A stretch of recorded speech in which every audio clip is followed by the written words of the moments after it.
Derivatives trading involves substantial risk of loss and is not suitable for all investors. Past performance is not necessarily indicative of future results. So stressful when the world's on fire. Good God. I can't look at this, guys. Like, my strategy is you buy it and you hope that you got a good spot. Yeah, but we all think you're crazy. You don't fight this.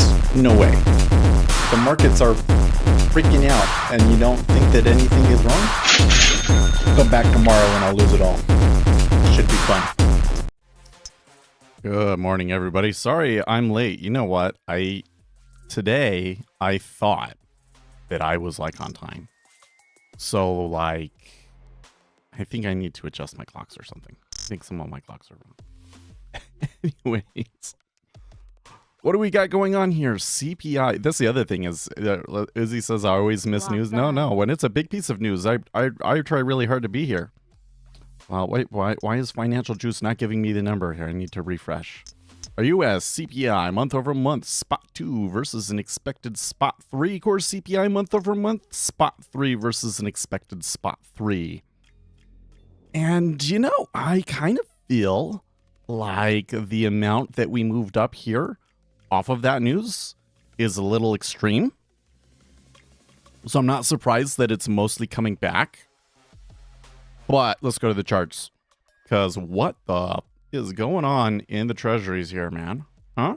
What is going on here? This is a little wild. I mean, it's jumped up there. But like the thing that's weird about it, and I don't know why I didn't really see this in the spreads when it was happening, but look at how much we have flattened in the yield curve. The 2s and 10s there. I mean, we're back to the most flat since January. So I'm not going to say like it's a huge deal flat.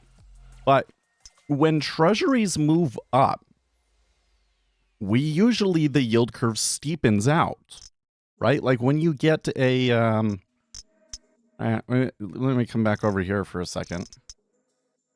All right, when you get if these are moving up, right, you tend to see this. You kind of have to reset them all, and you see how like the 5 moved way more than the 10, and the 10 moved way more than the 5, right? Steepening. When we go up, this one leads. When we go down, this one. So when you're getting the opposite, we moved up and the 30-year is leading, which is basically what's happening. That's a different thing. That's a little weird. That's a little unusual. So I don't know, because when you get a recession, it's that steepening out in the yield curve that is kind of the thing that says, all right, like it totally is happening. So if it's the opposite of that, I don't think it necessarily means that they think we're going into a recession per se. It kind of seems more like they are, like treasuries have been undervalued because of concerns about inflation. We're seeing that inflation is not really a problem at all. The CPIs continue to be tame. Inflation normalizing.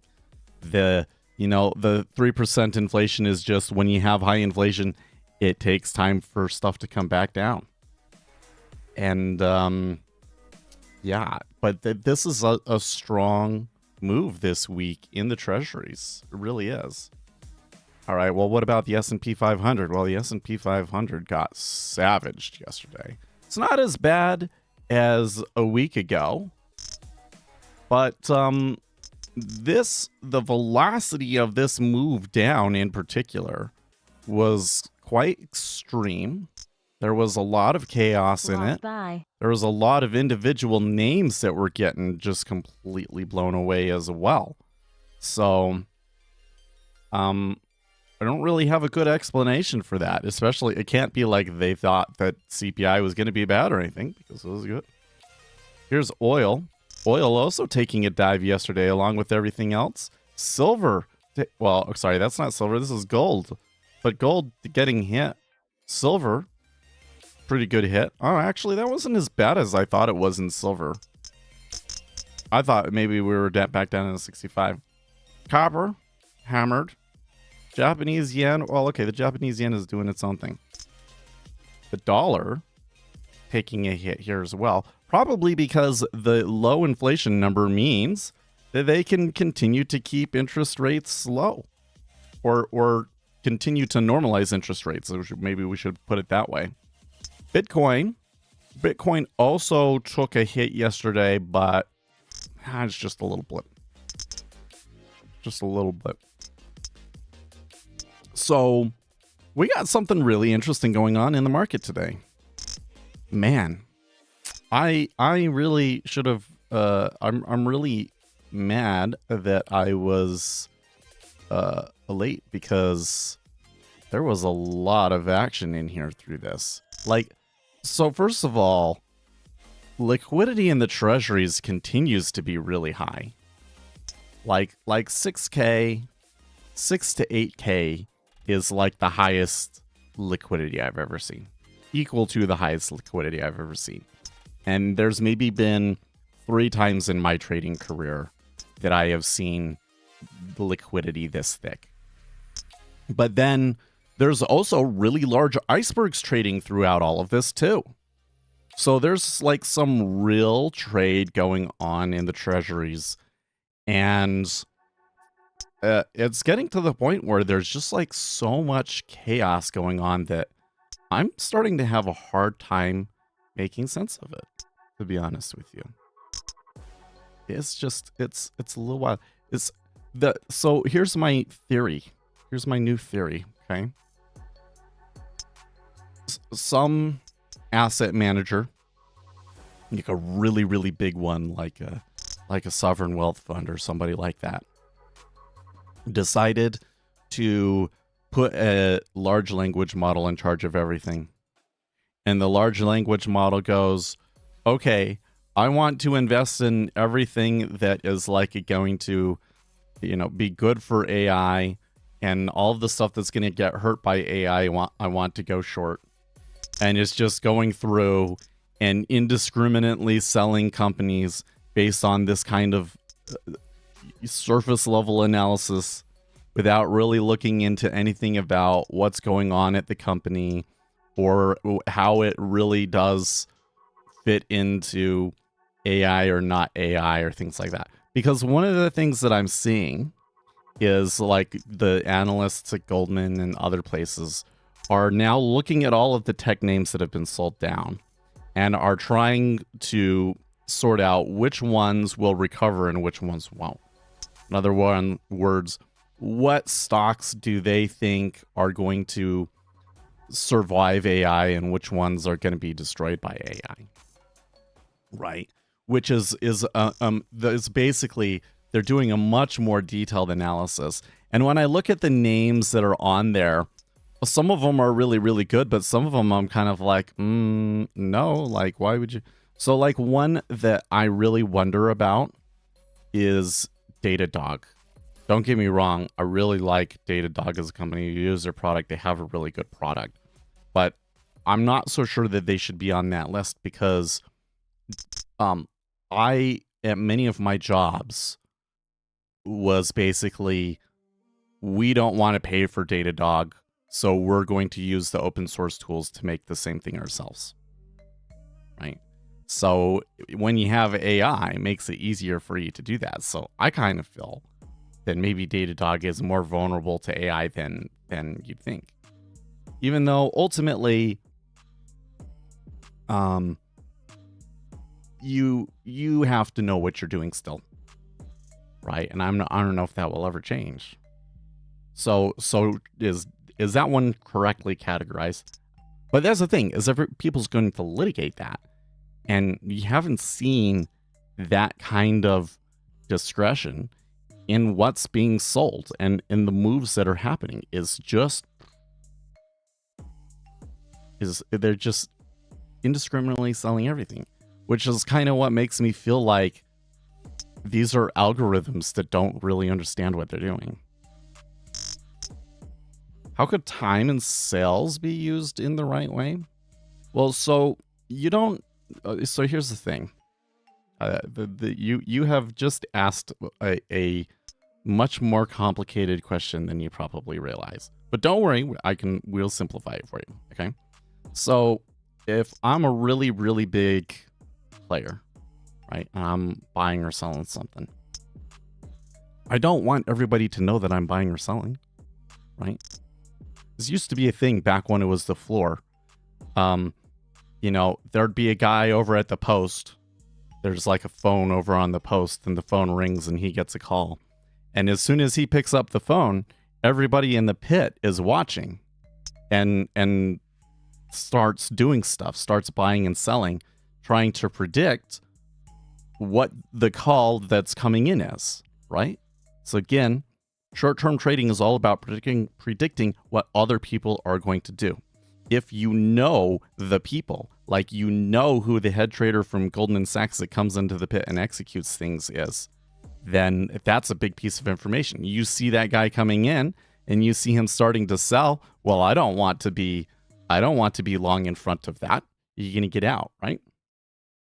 So there was this whole thing in the pit where Goldman would hire other traders, independent traders, and say, look, listen, we're selling today. It's a lot. We don't want people to understand what's going on. So we're giving some of it to you to sell because nobody associates you with us yet. You're going to sell it for us. They would do, you know, there was all sorts of little tricks and stuff that they could do back in the pit, right? So when it comes to electronic trading, you don't want to just come in and sell 5,000 contracts all at once and like everybody's going to know something's going on, right? So what do? You split it up. They have these algorithms. There's no penalty or anything for like an additional order because all the commissions are on a per volume basis. So it doesn't matter if it's all one 5K contract or 1,000 1K contracts, right? Or 5,000 1K or 5,000 one lots, rather. But it doesn't matter if it's one big 5,000 lot or 5,000 one lots, right? Same commission. So all of these algorithms, all of the systems split things up into orders of 1 to 3. That's why if you go in and you do an analysis, like if you look at the times and sales and you look at the size of the orders, it's something like 95% of them or something like that are one lots. Okay. It's because the big players split their orders up. Okay. Now, one of the things that it will do is like, you know, a guy hits it and he wants to take out all 5,000 contracts that are on offer or whatever, right? It will still split it up. So you'll see 5,000 worth of one lots just hit all at once, right? And so because of this, then there's another thing, which is that the way that the data comes to you is not telling you about the market orders. It's telling you about limit orders being filled. So if somebody comes in and hits the 5,000 that are on offer with one big market order, you're not going to see on the time and sales, you're not going to see one big 5,000, you know, market buy. You're going to see a bunch of fills. You're going to see all of the different orders that got filled. Right? There was one guy that had a 1,000 limit order lot, then that will show up as 1,000, but the rest are going to be, right, split up. So, but they'll all happen at the same time. And so on our side, we've kind of figured out ways to reconstruct these trades. Okay.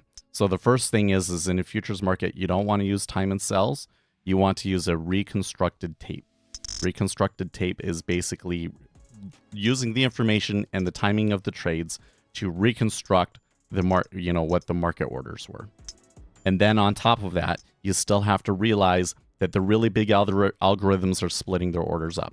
So when you see a really big trade come through, it means either one, they want you to see that, and you really have to wonder why they want you to see that really big order there, or somebody screwed up, right? Like if somebody stopped out of a trade or a broker is liquidating somebody, they're just going to hit with the biggest orders they can and get it done with as fast as possible. And then you will see, or, you know, if somebody stops out of a trade, then you'll see the big market orders hit, right? So I have reconstructed tape up over here. I have two. I have one that shows me just all of the orders that are going through. And I really like this because it kind of gives me a feel for the pace of the market. You can see this one up top. I kind of have it where they fall off of it after a few seconds. And this is really, really good at letting me see like the pace, the waves as they come in. So I really like that. And then this kind of shows me what the big orders are doing, right? So I don't think that you can take them as like, you know, like base your whole strategy off of that. Probably not going to work very well because there's lots of games that are played with it, but it is a useful tool. Not just a useful tool, I think an essential tool. So that's how I would use it. Ismail, not sure if you remember me. I graduated a while back thinking of starting up again. I got busy. Well, I definitely remember the name. For sure. For sure. I don't remember anything about you, but I definitely remember the name. But it's been a long, long time. I think, right? I don't know, though. You kind of have to, like, do you really want to start back up again? I got... You know what? For what we do, I come in, I trade. Well, I'm only doing 90 minutes now, which really sucks. But let's say you get 2 or 3 hours in the morning, and then you go to a regular day job, or especially you work from home. That's the bad. I need to get a work from home job, and I don't think it's gonna happen. I think that I'm just gonna continue to drive an hour to work back and forth until I can move. And geez, I don't know. The future seems extremely uncertain to me. I digress. But these guys that like sit there all day, like the whole market day for like 6 to 8 hours at a time, what the heck? Just seems like such a waste. I mean, I guess if you were making enough money from it, like if you were making more than $200,000 a year from doing it, then that would be a different thing. But hardly anybody is doing that. Hardly anyone is doing that. And yet I see all of these people, lots and lots of people trying to do that. Such a waste of time. Your mind is turning to mush while you sit and watch a chart all day like that, you know? 100% remote apart from occasional client visit. Hey, well, I think you're in the right. And what time zone are you in? That's the other thing. It's easier if you're not in the Eastern time zone. Because then it's all early stuff and it just happens before a regular day job. Perfect. It looks like I'm running out of space again. Oh, you're a GMT. Oh, that's a different thing. Because then you're doing it like in the afternoon, evening. Sure. Although it probably would overlap with working hours, wouldn't it? I think that I'm running out of space here, guys. I need to delete some videos. I don't have that. Well, actually, I do have almost a whole month worth of videos in here. Delete those. Probably need to come into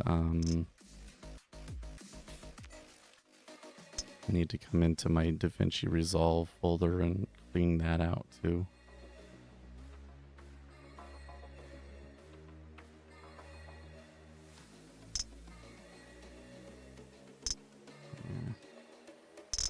attached clips are really, really big. What does it take to find the recycling bin around here? Huh?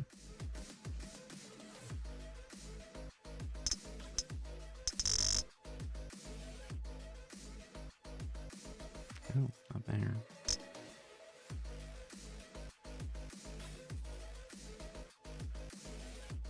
I'm not even sure where I put it. Ooh, that reminds me. They have the new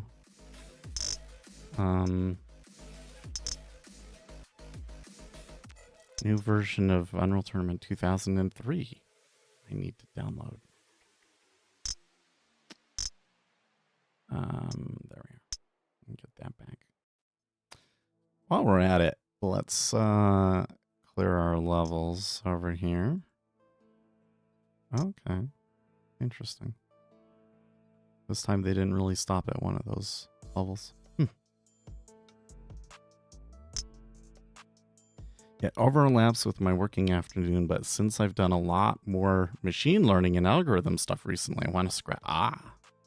Well, that's definitely a way to do things. This is the algorithmic side. You know, it's very interesting to me. I'm seeing this discussion go on. One of the things I'm starting to wonder is there are some people that I see on TikTok and stuff, and they don't have a lot of views. It seems like TikTok shows me a lot of people trying to post trading content that like don't get any engagement. So I'm kind of thinking, oh, maybe the reason why things go the way that they do with me on TikTok is because everybody's doing the same thing. I think I know what I'm doing, talking about, and I don't care what this guy has to say, sort of thing. But there were some that were kind of interesting, but I didn't think they were getting any views. And then I run into other people kind of arguing with them still, though, which was very interesting. And one of the arguments that's going on right now in the retail world is an argument about discretionary trading versus algorithmic trading, which is the age-old battle. But I have some opinions on this I can share with you. A lot of finance creators and consumers have egos, especially on short-form platforms. I had somebody that came in the other day that was, like, oh, it's just this thing that's like, you should be in a trade all the time sort of approach, right? And then they were in a trades and they made some money off of it, so they think that they're the greatest. And I always kind of laugh when I see those guys, because, like, especially a day like yesterday, it's like, it gets so volatile. Those are usually the first guys that get destroyed, right? But anyways, did you know that if you go and you look at like the top performing funds, and you look at like a 5-year history and a 10-year history, there's like maybe one algorithmic trading firm that is on the top of that list, and they're just an index. They're just up there because they're an index. Isn't that wild? So the data is that discretionary macro trading is more profitable. You know what? It makes sense to me. Like, what we're trying to do is predict what other people are going to do. That includes from the macro side. We see the changes in the macro economy. Where is some money going to go because of that? And we get ahead of it. And that's macro trading. And the issue that you find when you're doing macro trading like that is you sit down and you say, okay, well, here's this thing, and this thing is going to happen. And because of that, I think that treasuries are going to go up. And then that thing happens and treasuries don't go up.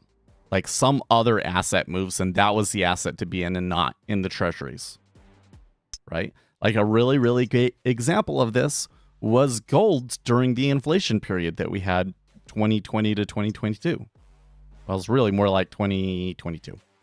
Anyways, a lot of people that were I would say that the people that thought inflation was coming tended to be more right-wing, because it was the Biden administration and their cronies that were the ones that were saying, it's not going to happen, there's no inflation, yada, yada, yada. And then they were dead wrong, right? So all of the conservatives who were like, no, based on everything that we're seeing in the numbers and our understanding of economics and everything, we're going to see inflation. So what did they all do? What did we all do? I guess I was maybe part of them, although I don't really remember making a trade like that. They went long golds. And what happened? Actually, it was the opposite. Gold got destroyed. And if you actually go back and you look at the data, you'll kind of see that gold as a hedge against inflation is not really the play, right? But you can only see that if you have the tools to do the data analysis and everything. You basically have to be able to say, okay, first of all, what are the indications that indicate the kind of market regime that I think that we're going into? And then what was the market like in the periods when we last saw those, right? So the truth is you need both. But if you're using discretion, then it's considered discretion, right? There's not a which firms are not using algorithmic trading at all and which ones are. The reality is they're all using algorithmic trading to some extent, right? But there are some people in the retail trading world that are convinced that the way forward is just absolutely everything should be algorithmic trading. And I'm just telling you, if you go down that route, it's not like it's impossible, but it's actually a harder route. It is much harder to find a what would you call it? A systematic trading system that is really long-term profitable for a retail trader. It's really hard, especially short-term trading. For short-term trading, and you're going to be all algorithm, you've got to have the co-located server and all that stuff, right? So it's hard. Yeah. Once everyone is trying to find an edge using an algo, there is no edge. Exactly. Because the market is very statistically efficient, but it's not very informationally efficient. So that's why the most profitable funds out there are all discretionary. They're taking advantage of informational inefficiency, right? There's things that we know that are like public information that really strongly suggest what people are going to do in the near future that you can get ahead of. And there's so much of it, in fact, that there's no guarantee that it's actually going to move, right? You might think, that the right thing to happen is for this to do this, but then they don't do it. Market's informationally inefficient. But if you get really good at being able to know which ones they're definitely going to do that with and which ones are not, and basically you have something that really tells you that those orders are imminent, then you can do really, really well. And that's how those discretionary firms work. So let's see some comments. There might be a lot of edge to be found when retail traders start asking Claude Code to write overfitted strats for them. I honestly, I really do wonder the behavior that we are seeing in the stock market over the past 2 weeks is very unusual in my opinion. I have not seen it like this before. I've seen volatile markets. I've seen the market get absolutely savaged. I can remember some of these times, like especially the declines that we saw during Trump's first term that were just so big, like especially I want to say October 2018-ish, where it was just like that people would come out and sell and you would see it in the E-minis. Like they would just sweep. It was just they would sweep across like 10 points or whatever. Just these absolutely crazy trades. And at the time, I mean, I don't know if we ever really got a good explanation for why it behaved like that. But my theory at the time was maybe these are people that are trying to make something happen. You know, like they're trying to use reflexivity and they're shorting. But what we're getting now is not like that at all. Sometimes when I come in and I look at the index futures when that's happening, the index futures still look kind of nonchalant about it, you know? But instead what we see is this really wild turmoil under the surface, as though there's like a group of traders or maybe a group of algorithms that are just indiscriminately going from sector to sector and selling things. And there doesn't seem to be any rhyme or reason to it.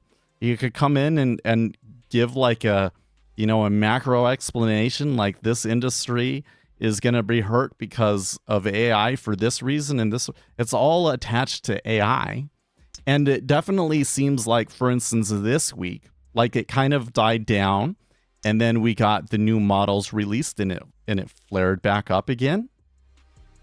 So just based on what I've seen, and I'm probably wrong because like your ability to like actually know what's going on in a situation like this is very limited. But my preferred theory right now is that some big players have given too much money to large language models, and the large language models are kind of going awry. I wouldn't expect a large language model to be good at implementing strategy, like discretionary strategy, over a long period of time, right? Like you might be able to say, okay, look at all of this information and then tell me what trades I should make, right? I want to make an algorithm like that. But if you just give it all the information and say, what trades should I make, right? It's probably going to come in and it's going to say, well, I think that a really good strategy would be to short all industries that will be harmed by AI because I'm a large language model and that's what I'm most interested in, right? And then it will say, okay, here are all of the names that are most exposed to it, right? And then you're going to come in and you're going to do that analysis the next day with different information, and it's going to come to a completely different set of conclusions, or it's going to want to go and do this industry instead. And so you end up with this sort of like, well, why is it okay? They sold this one today, and then they sold, the people that are loaning the tech companies money, and then they sold the housing market, and like, why didn't they do all of this all at once 2 days ago when they were selling the tech stocks? It doesn't make any sense, right? But it does make sense if like you're using an LLM that doesn't have memory, that doesn't know what trades it gave to you yesterday, right? And it's a totally different thing, isn't it?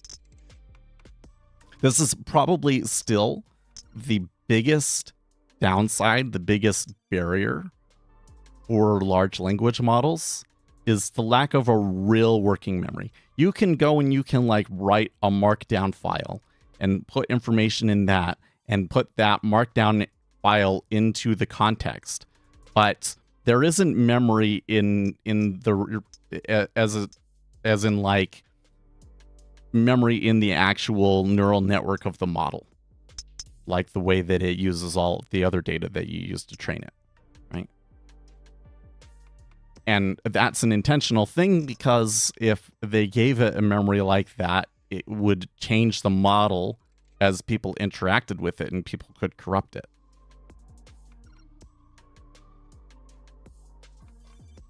So there's like a fundamental issue there with large language models. It's not just about we need better technology. It's like a fundamental issue with what you're actually doing, that you might need a completely different model, combine it with a completely different model to improve it, right?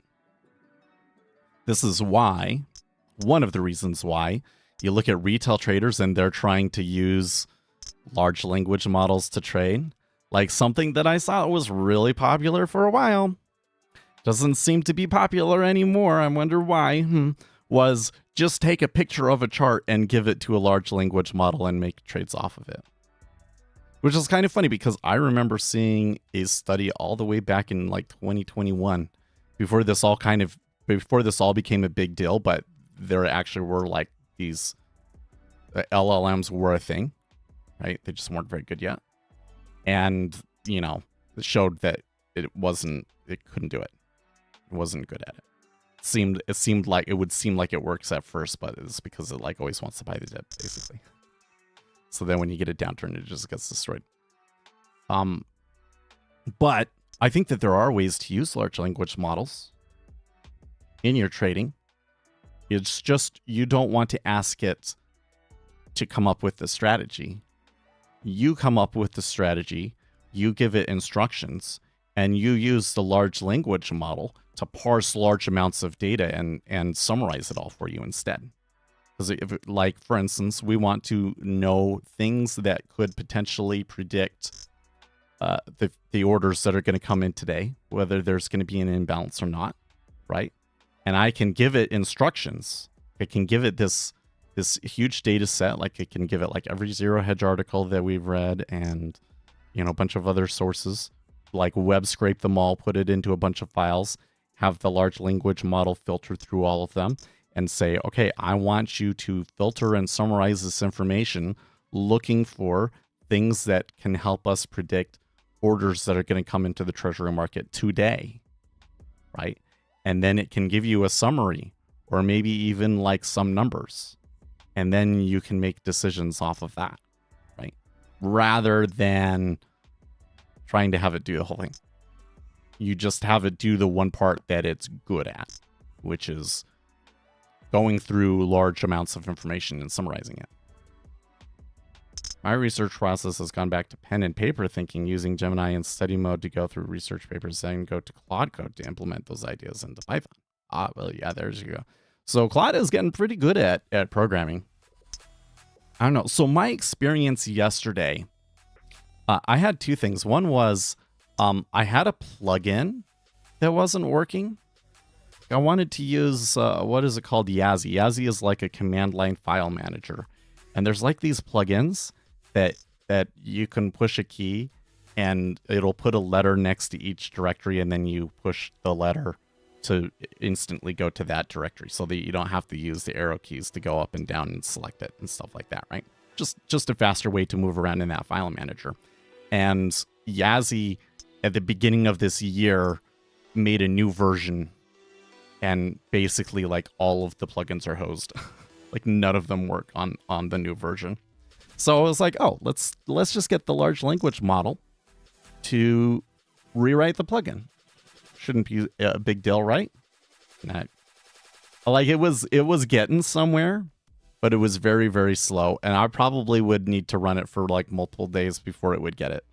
And it couldn't test it. It had to ask me to test it. So like, it didn't work. Now that was Claude 1.5 or 4.5 or whatever it is. It wasn't the new 6. It wasn't the new .6. But it couldn't do it. And I was like, I thought it was going to be a simple thing, but then when it like started to turn into a real project, I was like, no, we can't use tokens on this. So then I had another project at work that I had written this script to scrape the build systems in Builder Report out of it. And I got it to the point where it was doing everything that I wanted it to do. But then when I start doing some of the things that I usually do at the end, like tell it, okay, like let's code review this. What do you think about this? What do you think, you know? And it simplifies things and fixes some things. There was one thing where there was like a method that was like 500 lines or something like that, simplified it down, split them up and stuff like that. But it was still like 1,000 lines of code for something that seems pretty simple to me, right? And then it started finding, so I was like, oh, this is actually completely duplicate code. We can take this out. Oh, this is a divide by 0, actually. Things like that. So there was stuff in there that's like, well, when I'm reading the code, I don't realize or notice that. I'm just kind of going through like, okay, what's it doing here? Does that all make sense? Is it reasonable for it to be doing that? Okay, fine. And it finds stuff that like I don't even find. And the fact is if I had written it all by hand, it would probably be much shorter, right? So and it spent a lot of time consolidating it, and it finds something, and then I do it again, and it finds something, and I keep doing that. I'm kind of like, can I trust this code? Well, I think in this situation, for this sort of a thing, where it's just this one little job that runs and scrapes information and stuff, it's fine. If it works, it works. But certainly wouldn't be using that for some sort of production application that people interact with. That's way too risky. And it's not going to perform very well either. Right? That sort of a thing is maybe something that the large language models can get better at over time. But there's still this thing that's like, you know, if I do code, if I write a piece of code, the thing that you usually don't get in that code is, why did I choose to write it this way as opposed to like the 15 other ways that I can write it? That's not in there. So how is the large language model supposed to learn that stuff? That makes sense. So, but the whole point of that was, okay, here are the problems with large language models right now. I'm not trying to say like, well, AI can never replace us. I do think that there are some things that will make it difficult for AI to replace us. Maybe you don't need as many of me, but I think you'll still need me. But rather, these are the things that they're not very good at. And I think that it's become popular enough. I'm seeing it out there. I can see where like people are writing, right? There's this post that's been going around that was posted on Twitter, like a long post on Twitter. That was basically like, I'm an AI researcher and the robots are going to replace everybody. And you're all putting your heads in the sand. And it made a lot of good points. Like, one of the things was, well, you go and you try it and you mess around with the free ChatGPT and nothing really happens. Like, it doesn't really work very well. And so you go, okay, yeah, this doesn't work. And then you give up on it, right?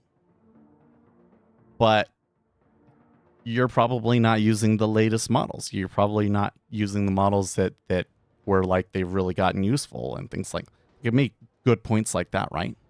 But I get to the very end of it.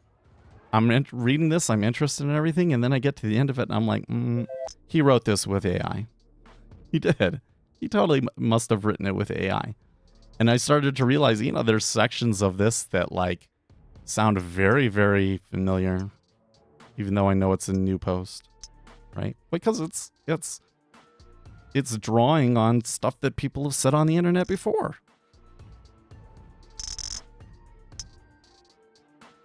So I think that it's entirely possible that we are starting to see that leak out into market behavior as well.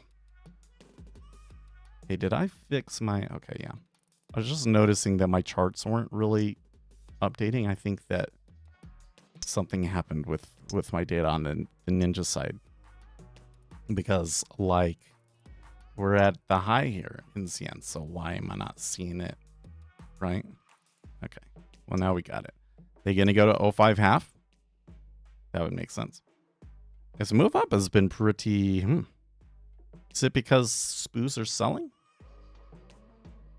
No, not really. There is just a really strong bid for the treasuries here for some reason.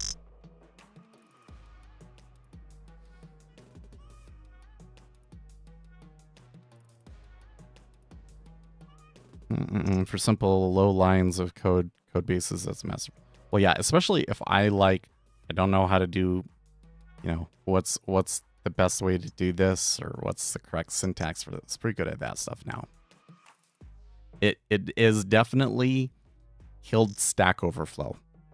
I do not find myself visiting Stack Overflow anymore. Which, in some respects, is kind of sad. But then I'm like, nah, you know what? Screw Stack Overflow.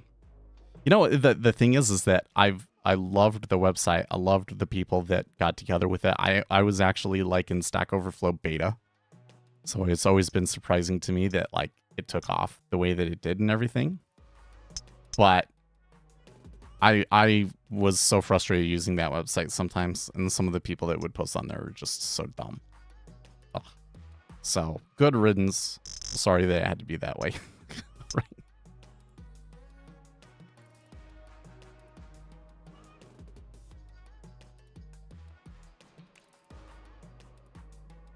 Oh, okay.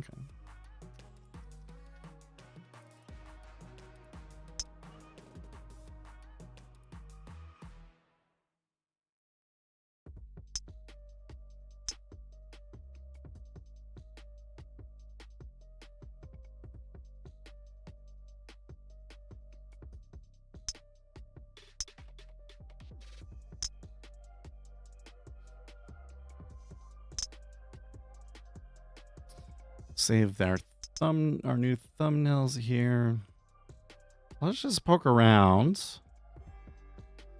U.S. core CPI tumbles to slowest in 4 years. Real wage growth surges. Goldman partner warns beware CTA triggers as tech firms face moat check. Yeah. Second U.S. aircraft carrier rerouted from Caribbean to Middle East as Iran in crosshairs. Okay, so I remember the other day, Donald Trump and Israel talking together, and there's all these stories about like saying that he's going to move a second strike group over there, and the Iranians don't think he'll do it. And I'm kind of sitting here going like, why does a second strike group matter? Is it because to really take down the country, you would need two? I don't know. Every weekend is a possible war with Iran. Yeah. Well, it's not going to happen this weekend because it's going to take a few days for the strike group to get there, right? It's going to take a few days. Man, I really do think they're going to get to 05.5 before we go here today, guys. Exciting, isn't it? Guys, I feel so bad when I think about this because you're thinking about something that involves a lot of carnage and death and everything first.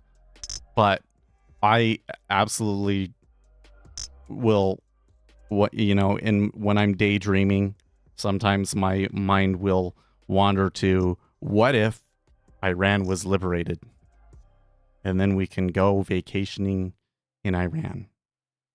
Because Iran is I think it's because Iran is a place in climate similar to where I live.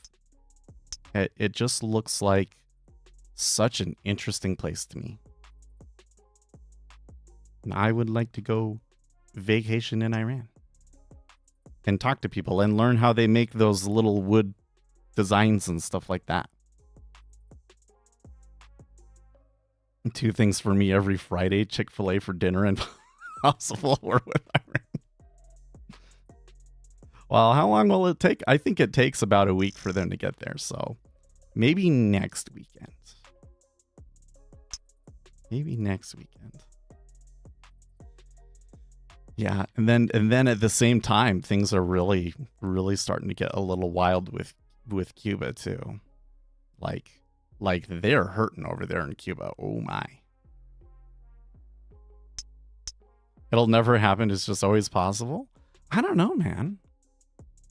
I think he really wants to do it. I think he really wants to do it. It's like, he wants to be the peace guy. He gives it every chance. But in the end, he knows that Iran isn't gonna bow to his demands, and he wants it to be done with. It's like just a weekend excuse to mess with oil. Right? Do you see that because California has shut down more oil refineries, that the price of oil or the price of gasoline in California is skyrocketing? And it's a little weird to be here in Utah and watching that, because we're basically like the closest gasoline supply to them now. What? Okay. I'm touching our like stop out zone. So we're not quite to the resistance. I kind of think that they wouldn't stop at 05 half, that they would actually go to 07 because it's so close. Right? I think that, but we're to the point where like new highs will probably result in stop runs. Californians are Americans' sadists, followed closely by New Yorkers. Okay, so here was another thing that I wanted to mention. In New York now, people are like in the street setting up, like selling drugs, like openly with like signs for how much their drugs cost and stuff, and the police aren't doing anything about it. So something that again, this is a thing that I don't ever see discussed, but it's absolutely a major part of these movements. Just as an example, I give a story. I was arguing with somebody on Reddit. He was basically arguing that law enforcement was inherently racist. And I'm like, what? That makes no sense. So this is a crazy, you realize how crazy of a thing that is to say, right? That's a crazy thing to say. Like, because now you're like questioning the basis of democracy. You can't have a country without a way to enforce laws. But they were saying, well, yeah, because it's all of the white people. I'm guessing that he was probably black just because of the way that he talked. But it's all of the white people make certain decisions about what should be legal and not legal, and that's what's enforced, and that's why it's inherently racist. It's because it's what white people, the laws that white people want. Okay, but like, that's a crazy thing to say. You can't have a country without law enforcement. Like, law enforcement are very ooh, ouch. They just got destroyed there in the tenure. Whew. An 8K at 02 half? What? Wonder what that's about. Anyways, yeah, it's just absolutely crazy. But then, like, I started going through his post history and stuff like that, and this guy was a complete stunner. He was a complete stunner. like at the heart of it, for a lot of these people is, I want to do drugs and not be harassed about it, is really what they want. So when you kind of see these left-wing movements take over places that are like, we should defund the police and all of these other things, followed closely behind it is increased drug use, because really the reason that they feel this way about these different things is because they want to do drugs and not get in trouble for it. That's happening in New York right now.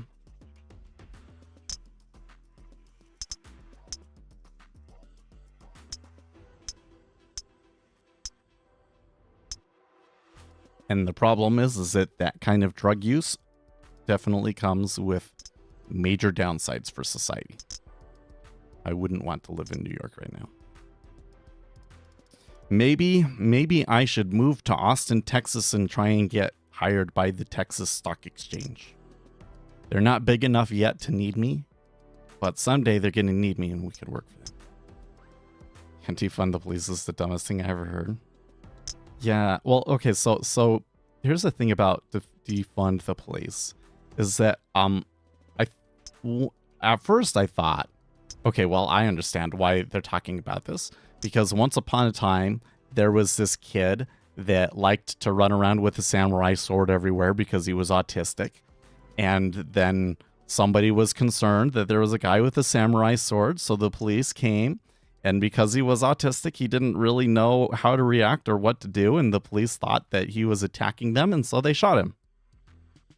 I think that happened in Utah, in fact, if I recall correctly. This sort of a thing.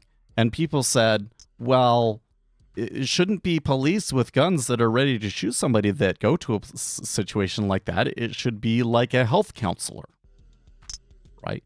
And so their whole thing was, most people that are doing crime, they're in rough spots, they're having problems, etc., etc., etc.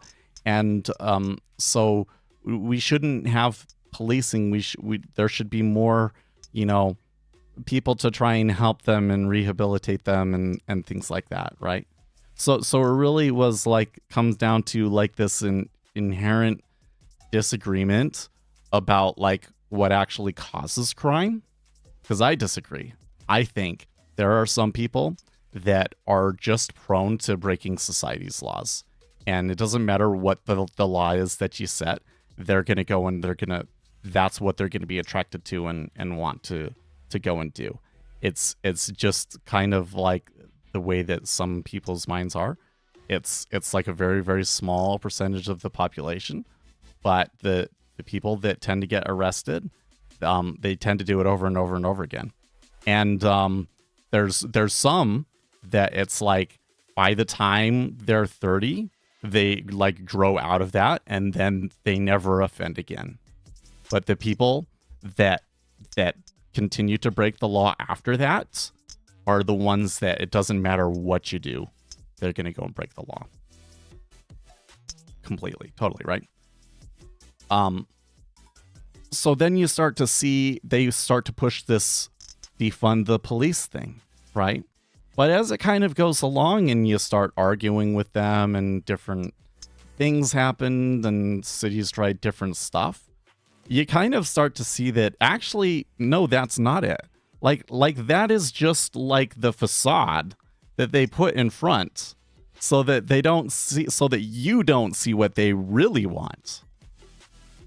What they really want is lawlessness and the destruction of society.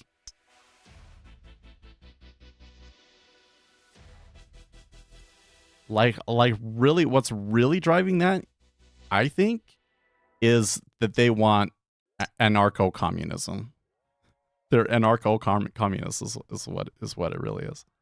And some of these other things are just kind of, the things, the arguments that we use on regular people because we think that they'll be effective. But like when you really start to dig down, like none of those arguments really make sense. And then you pull away the facade and you start to see what they really think. Which is why when you have things like they're protesting ICE, for instance, right? And it's like, well, yeah, except for that this guy was like a serial rapist. So he should be deported. They still want him here. Well, why is that? Right? Here you have somebody that's clearly not rehabilitatable. Right? And they shouldn't be here in the first place. And they still want him here and on the street.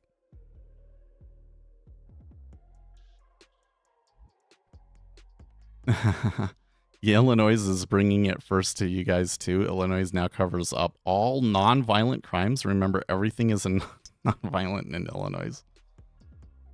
Yeah. Sending social workers to domestic disputes. And overdoses. A large part of law enforcement is domestic disputes, aren't they? You can no longer open view or find violent offenders lists. Our sexual predator lists are gone now. Really? That's weird.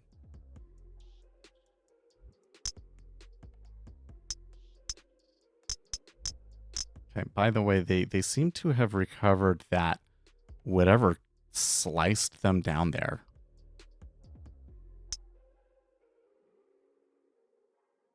Read that second one. Oh yeah. Oh, are you do you think that they're trying to legalize? Some of the things that Democrats are doing don't make any, like, even if you really understand the ideology driving them and everything, they still don't make sense. Right? Some of the things that Democrats are doing are nonsensical just because they're trying to stick it to Trump, right? It's kind of weird to watch. Okay, so like the most bizarre thing I think I've ever seen in politics is what has gone on in the political discussion sphere in the past month in regards to the Epstein files. Because remember, even before Trump got elected the first time, the Epstein Island was something that they talked about all the time. Like, a lot of people think that it was only after Epstein died that it became a thing. No. I remember posts back when it was the Donald on Reddit complaining about that they had this temple and all of this sort of stuff. It's been a conspiracy theory there forever, right? And then he died, and then it really, really took off, and it kept going. The right wing, there were periods where the right wing was absolutely obsessed with Epstein and all of his accomplices and bringing them to justice, right? And now the files are released, and I mean, the names are redacted and everything, but like, is that going to result in anybody being prosecuted? I don't think it is. Maybe if they release the names, the public would like shame them and destroy their careers. I don't know, but like, the Republicans are the ones that don't want to talk about it anymore. Well, I take that back, because the Republicans definitely are talking about it. They definitely are talking about it, but maybe in a different way. And it's just like so completely flipped, because Democrats seem to think that Donald Trump was involved, right? So now that's why they're obsessed with it. So now you have this situation where just like everybody on both sides are obsessed with it. Oh, but for different reasons and in different ways, and it's just the most bizarre thing, man. I tell you what, it's weird stuff that's going on, right? And then at the same time, you have these Democrats that are doing things like they take their kids to drag shows and all of this sort of stuff. Even some people on the left, like some of the more crazy people on the left, like outright trying to normalize pedophilia. And but then at the same time trying to go after Epstein for, yeah, this is the whole thing is just a complete mess. This is I don't think that you can really explain it. It's just chaos. People are just doing crazy things because, you know, people have different ideas and motivations, and some of those motivations are not rational at all.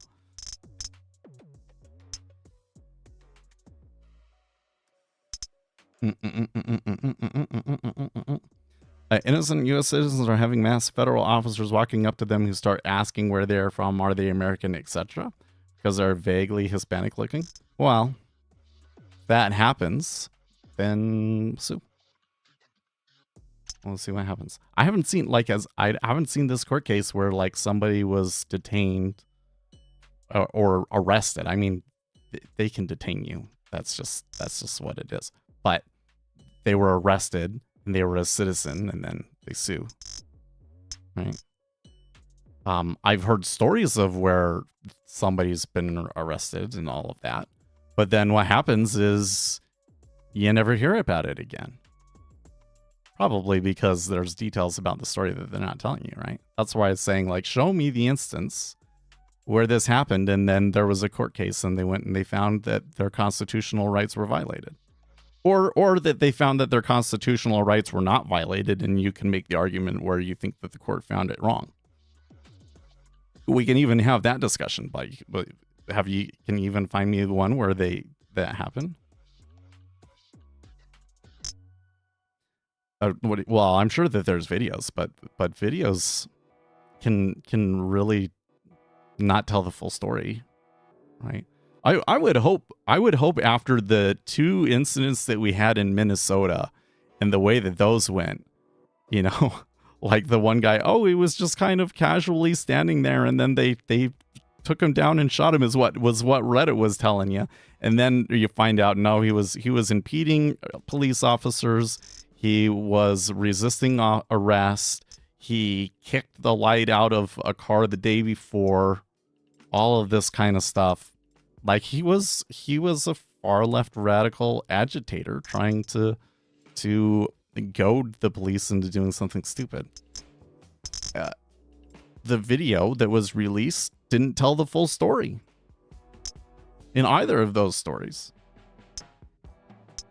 And as we get more information, that's why I say, like, if there's a court case, right, then you can sit down and you can say, look, they've looked at all of the evidence available for this particular situation, and a legal decision was arrived at as to whether or not a person's rights were violated or not. And all of the evidence is there for you, so now we can, like, litigate it, right? But you're never going to see a case like that discussed, because what they really want to do is just say something happened and then not have to you know, nobody look at it critically.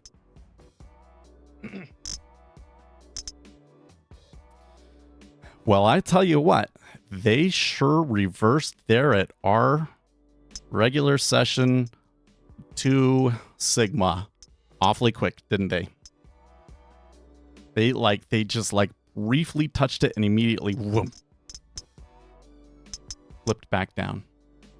Now, the weird thing is that the Japanese yen isn't moving or doing anything like very clear. It's moving, but it's not doing anything clear. Well, maybe that down move was accompanied by the yen, and the yen is moving up, but it's not super close. The S&P 500 isn't falling apart or anything. So we're just getting a monster move into the treasuries. I assume because of CPI, maybe, which I think means that I was wrong, right? Because when we came in here, I said, well, it's a good number, but it's just like they missed headline by the standard 0.1. It's not a huge deal. Totally made sense why they would like to have the initial jump and then come all the way back. But now to then slowly come up and bust it and go, I think that means that I kind of underestimated it a little bit. A little bit of flight to safety? Well, that's kind of what I'm saying, is that I don't really, it doesn't really feel to, well, maybe I'm wrong. Let's see here. Let's come back.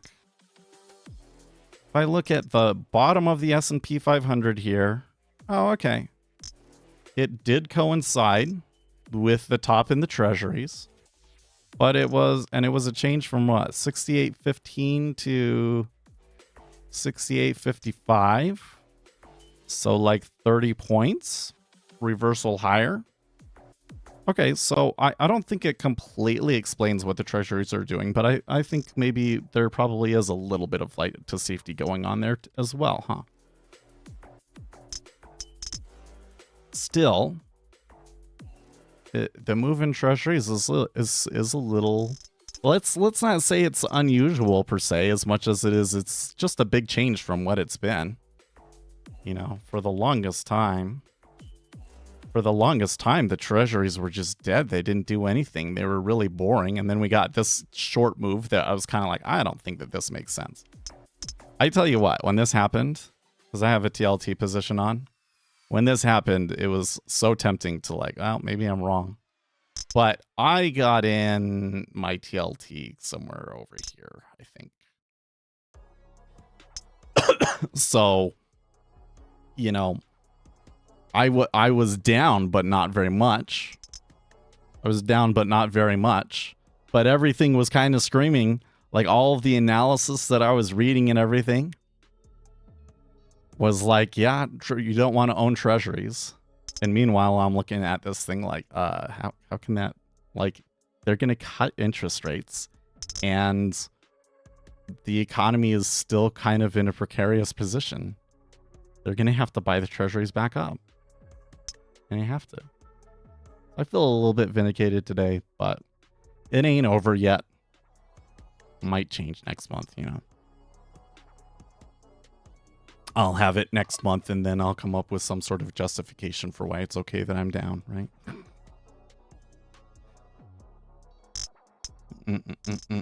Well, now you're mentioning a bunch of stock tickers that I don't even know about or care. You know what? We really do need to spend more time looking at stocks. It might change in the next hour. Yeah, right.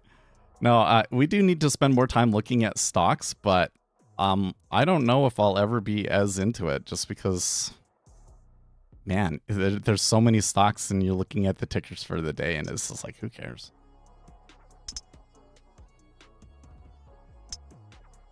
Like I really kind of, when other people online give you stock tickers, like my immediate reaction is, well, I don't want to pay attention to that ticker then, right?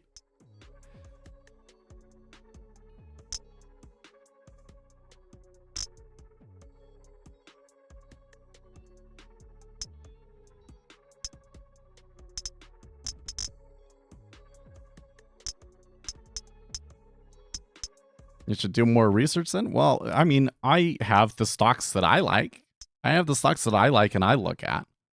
But it's this whole like coming in every day and picking the ones that are moving and actually caring about those individual stocks, and then having everybody come in and trying to hawk the stock that they want you to look at is just like, I just can't get myself to care.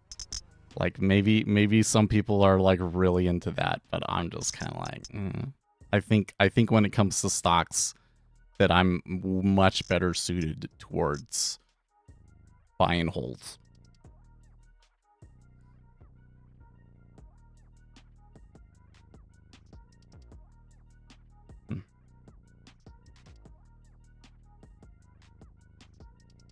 Anyways, have we ever seen a situation? You tell me, Uzi, have we ever seen a situation where the treasuries came up to the regular session 2 sigma and bounced, and then later made a new high and extended beyond that? I don't think I've seen that.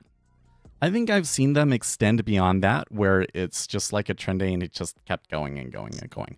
But not one where like they bounced off of it that hard, you know? So I'm kind of thinking that the treasuries are probably now going to settle somewhere. I believe so back when I was tracking it manually. Oh, okay. I'm sure it's happened at least once before. But the data's gone at that point. Yeah, okay.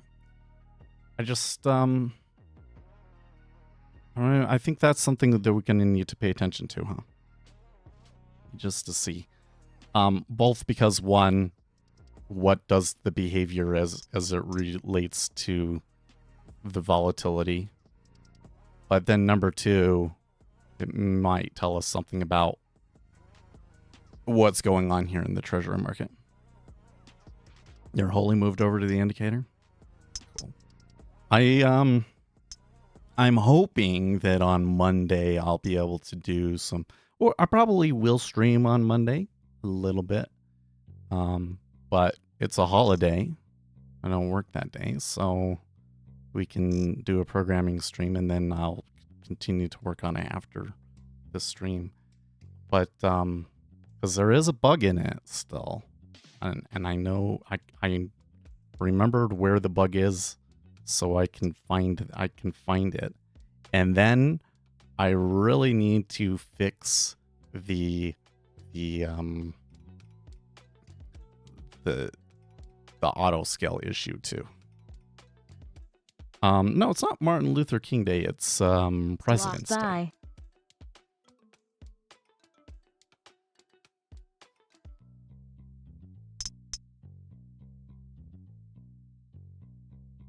Yeah, no, it's President's Day. It was so funny yesterday. I was like reading Zero Hedge, and they're like, you know, there's all these things, and then there's CPI, and then it's a holiday on Mondays. So, you know, that kind of puts all these factors in. And then I'm like, wait, it's a holiday on Monday? I go and I look. Why is it a stock market holiday on Monday? Oh, it's President's Day? Why is it that nobody talks? Like I go to work and it's a holiday weekend and nobody says anything about it until the Friday. I'm always surprised. Okay.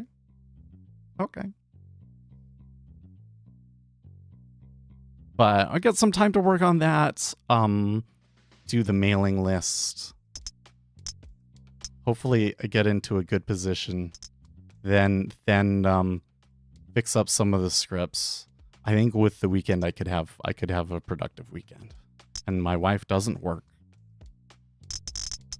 We will have to do something. But I don't think we'll do anything on Saturday because we would just have the toddlers and I don't know.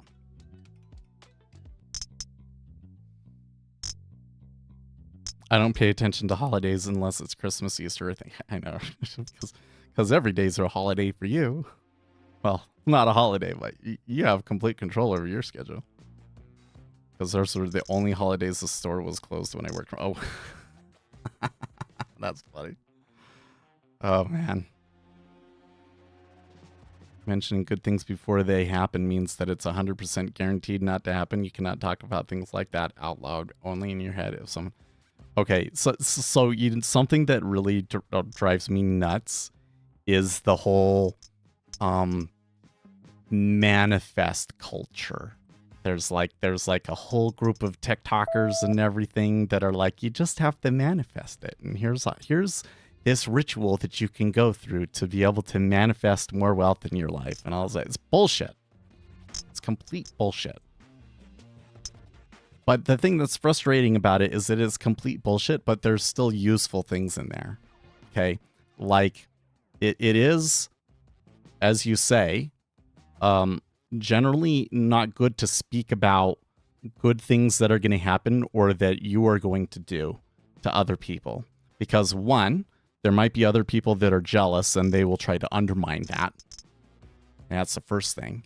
And then the second thing is that you get a dopamine boost from telling people about it that kind of satisfies that psychological need in you. And so then you don't have any motivation to actually go out and do it. So some of the things that they say are like good things, but this idea that like if you just believe in it and manifest it enough, that the quantum properties of the universe will somehow materialize it for you, it's bullshit. And yes, the people that do that are weird too.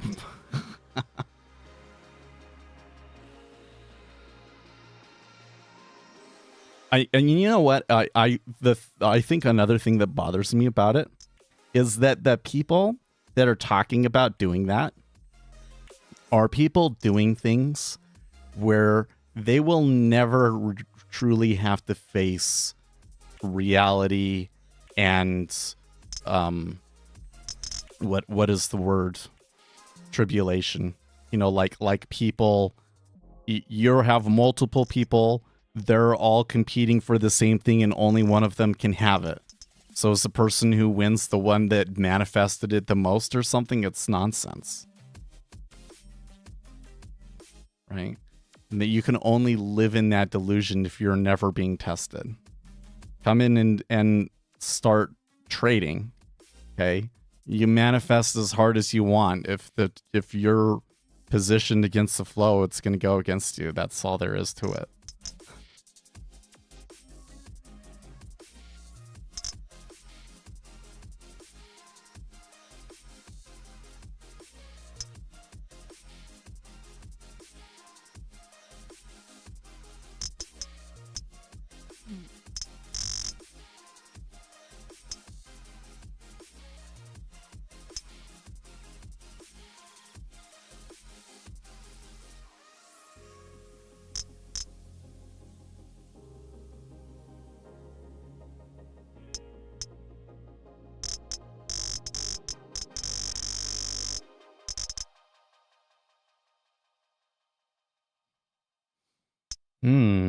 That was a big bunch of orders that flipped through there, by the way. It's about time to get going. I feel like there was something else I wanted to talk about today, but it's probably best that I just not even remember what it was I wanted to talk about. I should come in here and just double check there's not another story coming on that we want to look at. We'll read this Goldman story later. A woman tries to burn down ICE building. Good grief. It's time to flip fully green. Well, I tell you what, man.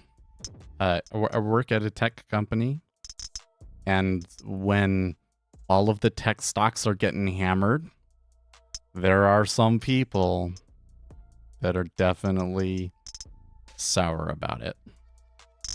They thought that they would have a couple tens of thousands, if not 100,000 to work with, and it's not worth that, you know, and oh.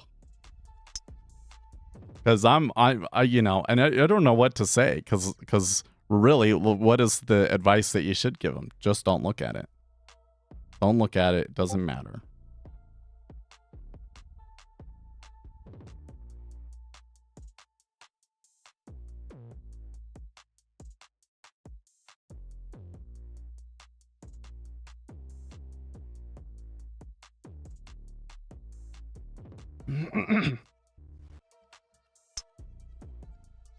From tech as well, AI enhancers software doesn't kill it. It's irrational. And yes, I don't look at these dramatic days. Yeah, that was exactly what it was. Well, I'd have to go back, but Zero Hedge had a story like that too. That was basically like, oh wait, it's right here. It's right here. Can AI replace AI software? The debate is flawed and illogical according to HSBC. Software vendors embed AI into enterprise applications for complementary value, expanding TAMs without displacement. AI augments rather than replaces core software functions. Control of private client data, domain expertise, and optimized code creates decade-long barriers, making incumbents superior to AI-generated solutions for enterprise systems. Okay, that one might not always be true, but it is true right now, and it's probably going to be true at least for the next decade. AI hallucinations and non-repeatability make it unsuitable for core enterprise systems requiring exactness, countering narratives of AI replacing software. Yeah, these points are all correct. Persistent AI versus software hype stems from media echo chambers, but enterprise fundamentals ensure software resilience as AI focuses on augmentation. AI integration with global 2,000 firms drives rapid TAM growth, cost efficiency, and new revenue streams through embedded AI and legacy platforms. Yeah. So I agree. Like the whole narrative of this sell-off, I kind of feel doesn't make much sense. There's major flaws in it, which is why I keep coming back to this thing that's like, it seems like the kind of investment thesis that a large language model would make up. Anyways, I'll see you guys on Monday. Sell. Unless we're not going to stream on Monday, and then I'll tell you. But I think we will. In the meantime, stay excellent, team.